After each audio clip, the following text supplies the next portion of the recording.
자, 오늘은 여러분들께 상담을 받아도 변하지 않는 이유에 대해서 말씀드리려고 합니다. 이 주제에 사실 상담하시는 분들이라면 정말 많이 받아본 질문일 텐데요.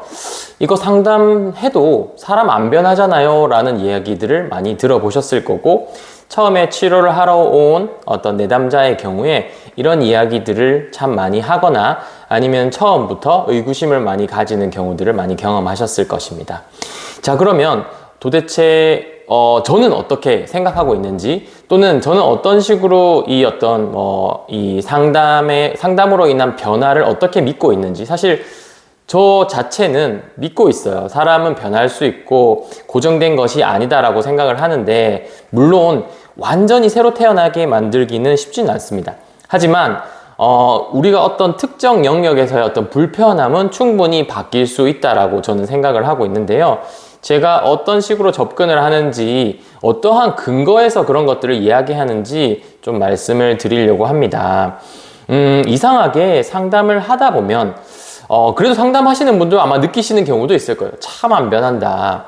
위로도 많이 해봤고 지지도 해봤고 변화도 격려도 해봤고 한데 이상하게 잘 변하지 않고 다시 원래대로 돌아가려는 부분들이 보이는 경우에 많은 분들이 좌절하기도 합니다. 그리고 매번 똑같이 반복되는 상황에서 내담자든 어떤 상담 치료자든 모두 다 좌절을 하는 거죠. 근데 그거는 내가 열심히 해서도, 열심히 하지 않아서도 아니고요. 내가 뭔가 부족해서 그런 것도 아니고요. 문제는 구조적인 접근을 하지 않았기 때문이라고 생각을 합니다.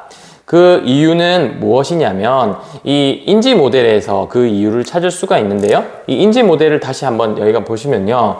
우리가 이 어떤 힘들어서 오는 상황이 있고요. 힘들어서 오는 이 반응이 있습니다. 뭐 예를 들면 직장 생활의 스트레스 때문에 나는 불안하고 우울하다 라는 이 상황에서 오는 반응이 있다면, 사실 그 사이에는 이 상황에 대한 해석인 이 생각이 숨어 있는 것이죠. 그러니까 이 상황 때문이라고 생각하거나 아니면 이 반응을 없애려고만 하다 보면은 그냥 위로, 힘내세요 뭐 이런 식의 어떤 되풀이밖에 되지 않는다는 거예요. 그런데 결국은 이 상황을 바꿀 수 없다면, 이 상황을 어떤 식으로 해석하는지를 바꿔주면 이 반응이 완전히 없어지진 않겠지만 어느 정도는 조절될 수 있고 때로 일정 부분들은 사라지는 부분들도 있다라는 것이죠.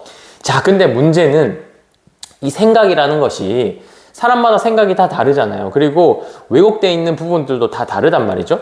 그 이유는 이 생각이 발생되는 원리가 이 세상을 바라보는 스키마라는, 세상을 바라보는 틀인 스키마로부터 튀어나오게 되죠. 그리고 사람에 따라서 이 핵심 스키마는 모두 다 다릅니다.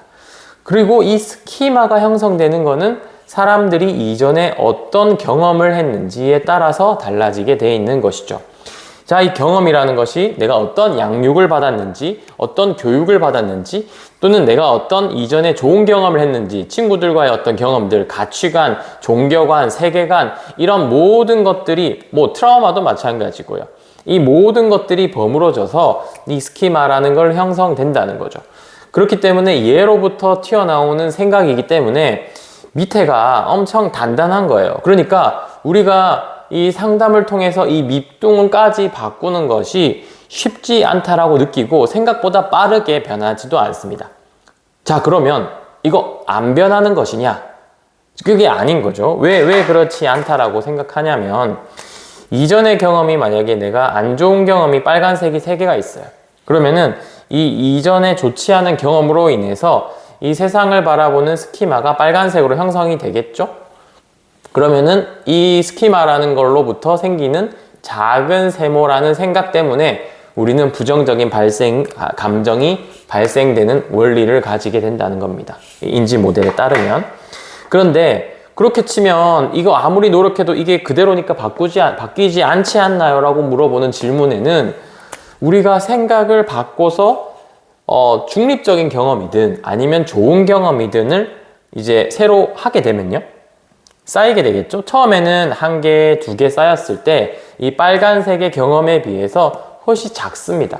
이 작은 경험이기 때문에 또 똑같이 비슷하게 이 삼각형, 빨간색 삼각형으로 반응할 가능성들이 크다는 거죠. 그런데 이 시기가 지나서 파란색 경험을 내가 계속해서 썼는다라고 했을 때 이제 동등하게 되는 시점부터 적어도 이 파란색이 늘어나면서부터는 이 파란색 삼각형으로 이 스키마가 변화하게 되고 이걸 이제 희석된다라고 생각하시면 좋을 것 같은데요.